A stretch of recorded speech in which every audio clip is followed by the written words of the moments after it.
Okay, TikTok. So I guess I'm going to elaborate on this before I go to take my nap. Okay, this is called characteristics of a Nabal. Um, Basically, what I'm going to talk about is how to identify if you have a Nabal in your area. The number one thing with Nabal was see that he had a haughty, proud spirit.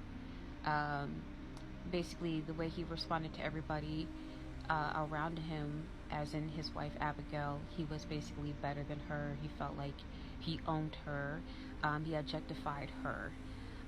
He was also intimidated by his wife's abilities, and because he wanted to show his lordship over her, he placed her in a situation where she wasn't even using her full skill set. He disvalued the value of Abigail doing this. He also disvalued the value of David.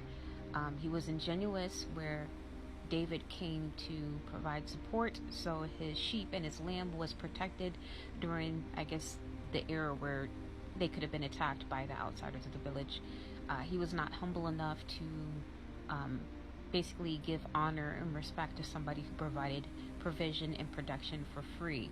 Without David's protection, his sheep and estate could have gotten raided, and his family could have gotten killed. He didn't show any respect or honor to David for his, I guess, services that he offered. He also did not appreciate the future or the destiny that David had upon him.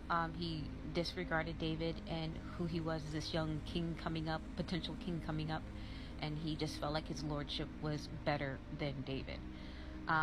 When he was drunk, he would not heed to any counseling. So that spirit of Nabal, nobody could basically counsel him, talk to him, or give him any type of understanding. He was to the point of a very hard, stony heart, and he did not accept any accountability for his actions, his words, his thoughts, and how he treated people. He was very mean and known for being foolishly mean, stubborn, and rude to his wife. Where one state where he forced Abigail to kiss him while he was drunk, he pulled her toward her and basically claimed that he has ownership over her. This person feels like the other person does not have any rights, have any, let's say, uh, ability to make their own decisions or provide good counsel or information or value to the relationship. They just rule and dominate the relationship without being considerate of the other person. Another characteristic of Nabal is no accountability or humbling.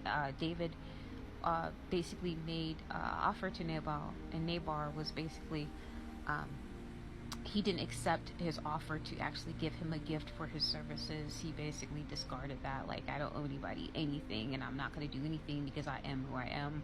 I'm the lord of this village. He was like the king of his own village, and no one could tell him anything or what to do.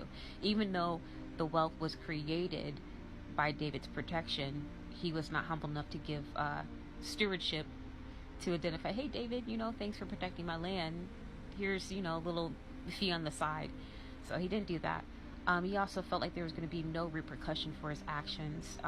Again, like the invisibility thing, like nobody was going to do anything to him. He could do and say whatever he want, and everybody would just appease him. He had the opportunity to repent for anything, but Nabal did not have a guilty conscience or a humble conscience. So he wouldn't accept any responsibility of his wrongdoing or even try to make amends for his wrong actions. Even though the people in the village knew him for being a fool and being mean, he never tried to amend anything. That is the characteristics of a Nabal person. No accountability, no respect, and ownership.